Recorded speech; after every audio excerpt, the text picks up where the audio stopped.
पड़ोस में ससुराल। आज मेरे मायके से बड़ी मजेदार खुशबू आ रही है। लगता है भाभी या मम्मी कुछ बढ़िया बना रही हैं। चलो जाकर देखती हूँ और लगे हाथ खाकर भी आ जाऊंगी। मायरा घर से बाहर निकलने ही वाली होती है कि पीछे से उसकी सास आ जाती है। ओ मैडम, कहाँ निकली आपकी सवारी हैं? माँ जी, दरअसल वो ना आज मायके में भाभी को थोड़ा सा पेट दर्द हो गया है।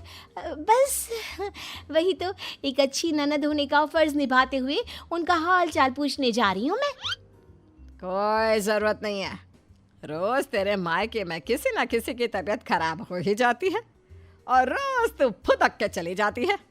हमारी ही अकल पर पत्थर पड़े थे जो पड़ोस की लड़की को ही बहू बना लिया। अब आपका मायका 100 किलोमीटर दूर है, उसमें मेरा क्या कसूर?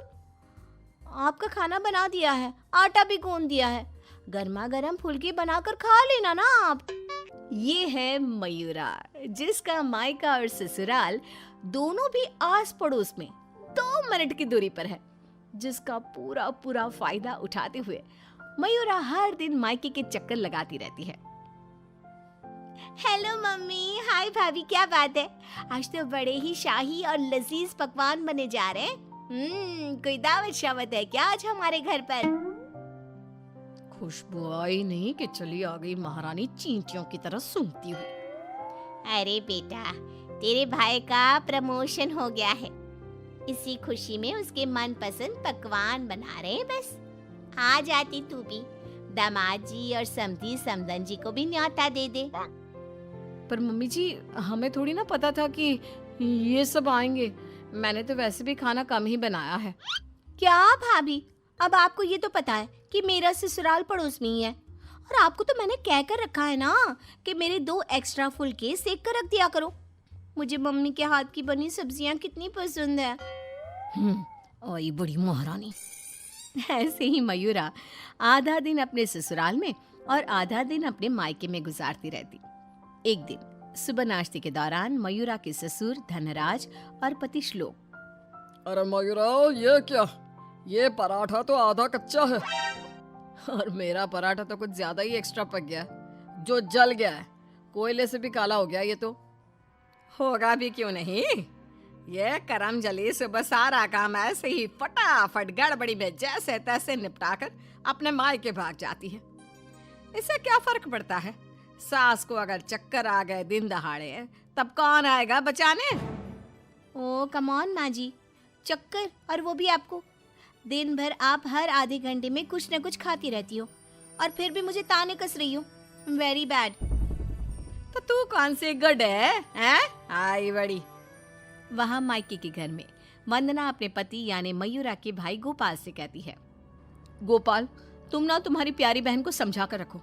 अरे तीज त्योहार, रक्षाबंधन, दीपावली, इन सब पे अपने मायके आए तो ठीक लगता है, लेकिन ये मैडम, ये तो रोज ही चली आती है मुंह उठाए। अरे सोचिए मम्मी जी, अगर मैं भी रोज इस तरह अपने मायके जाऊं तो आपको ये सही लगेगा? नहीं ना? फिर वंदना सही कह रही है मम्मी, जरा इस बात पर गौर फरमाइए। हाँ बेटा, मुझे पता है। उस दिन तो गली की औरतें भी सब्जी वाले के यहाँ गप्पे लड़ाते हुए बातें बना रही थी कि मयूरा तो दिन भर सिर्फ अपने मायके में ही रहती है।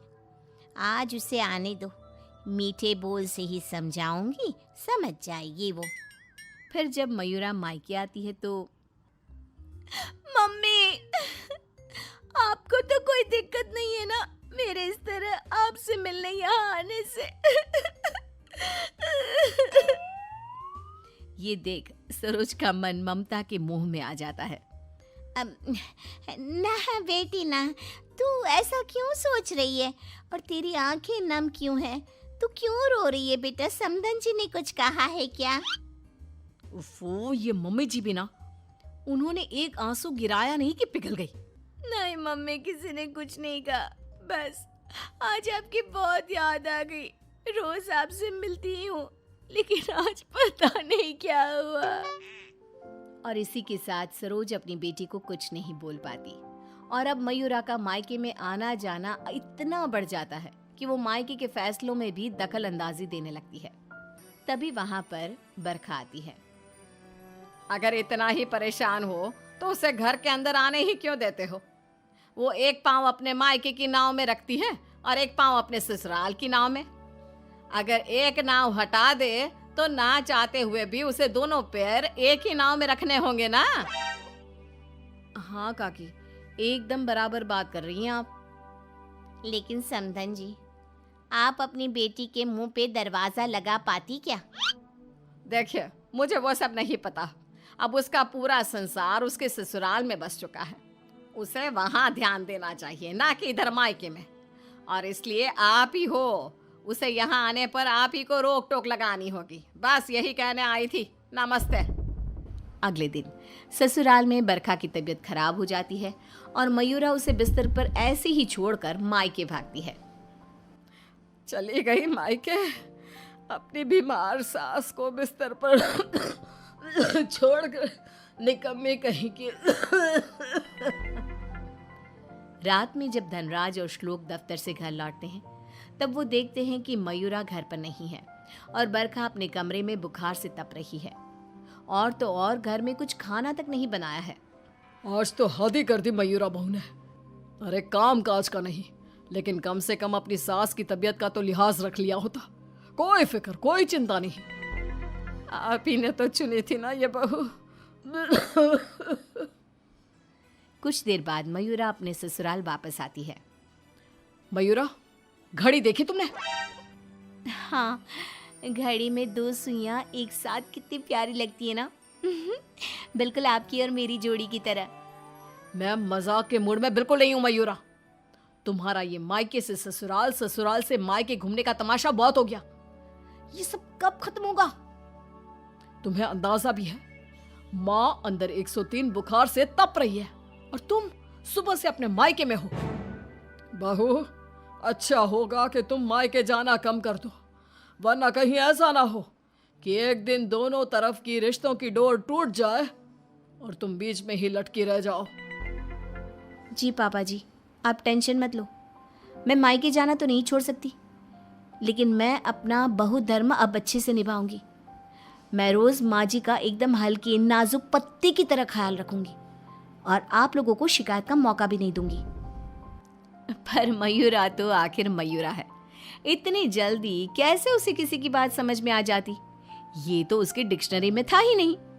पहले वो बिना कोई काम किए मायके चली जाती थी और अब कभी कुकर को गैस पर रखकर तो कभी कपड़ों को आधे में धोता छोड़कर मायके चली जाती। उसकी इन हरकतों से ससुराल और मायके वालों को तो पहले से ही परेशानी थी। अब तो आस-पास की औरतों के लिए भी मयूरा अच्छी खासी शाम की चाय की गॉसिप बन गई थी। अरे वो सरोज बहन की बिटिया मयूरा, कभी इस डाली तो कभी उस डाली फुदकती रहती है। मुझे तो दिन भर अपनी खिड़की से उसका ये सर्कस देखने में बहुत मजा आता है। अरे मैंने तो सुना है उसकी भाभी वंदना अपनी ननद को एक आंख पसंद नहीं करती। दरअसल मेरी बहू काजल और वंदना ना सहेलियां हैं, इसीलिए पता चला। पर मानना पड़ेगा सरोज को, बहुत अच्छे गुण दिए हैं उसने अपनी बेटी को। तभी वहां से गुजर रही सरोज सभी औरतों की बातों को कान लगाकर सुन लेती है और रुककर उन्हें चिल्लाते हुए कहती है, क्यों रे कलम मुइयो, तुम लोगों को क्या अपनी घर गृहस्थी नहीं है जो रोज शाम को हमारी गृहस्थी की चर्चा लेकर बैठ जाती हो? हैं? बेवकूफ औरतें, पहले खुद के घर में ठीक से देख लो, फिर दूसरे के घरों में झांको। क्यों सल्ला बहन, आपका बेटा तो रोज रात को नशे में धुत लुढ़कता हुआ घर वापस आता है ना? हमने कभी कुछ बोला? और जानकी बहन, आपकी बेटी का इस महीने का 5वां बॉयफ्रेंड उसे रोज गली के कोने पर छोड़ने आता है, लेकिन हमने तो कोई बात नहीं बनाई। इतना बोलकर सरोज वहां से चली जाती है, लेकिन अब पानी सर के ऊपर जा चुका था और थक हार कर परेशान होकर दोनों परिवार वाले आपस में एक साथ मिलकर मयूरा के बारे में बात करते हैं। श्लोक, हमने बहुत बार कोशिश की कि हम मयूरा को रोके मायके आने से, लेकिन वो इतनी ढीठ है कि हमारी बातों को कान के पीछे ही डाले जा रही है। अब पता नहीं वो ये सब जानबूझकर कर रही है या फिर सच में। समतन जी, समधी जी, अब जो भी हल निकालना है आप ही निकाल सकते हैं। दामाद जी कुछ तो कीजिए। कुछ तो आपको करना चाहिए था सरोज जी। अरे बरखा, जैसे हम बहू को रस्सी से बांध कर नहीं रख सकते, वैसे ही एक माँ होने के नाते सरोज जी भी मयूरा को मायके में प्रवेश करने से नहीं रोक सकती। अरे उसने पूरा बचपन बिताया है वहां पर। लेकिन अब नहीं, अब तो इस सब का एक ही रास्ता है। जो काम मैंने 1 साल पहले नहीं किया था वो मैं अब करूंगा। ऐसा क्या कर लेगा तू बेटा? मुझे कंपनी की तरफ से चिरौलीपुरा में ट्रांसफर लेटर दिया गया था, वो भी दुगनी सैलरी के बेसिस पर। लेकिन 1 साल पहले आई इस ऑफर को मैंने मयूरा की खुशियों के लिए ठुकरा दिया था, क्योंकि अगर हम यहाँ से कहीं और जाकर शिफ्ट हो गए तो वो अपने मायके को मिस करेगी। तभी शादी भी नहीं थी, और अब ऐसा कुछ भी नहीं है। तो तुम ये कहना चाह रहे हो कि तुम सब यानी मयूरा के ससुराल वाले अब उसके मायके से दूर चले जाएंगे? जी हाँ, मैं इस ऑफर को अभी भी एक्सेप्ट कर सकता हूँ और फिर हम सब यहाँ से चले जाएंगे।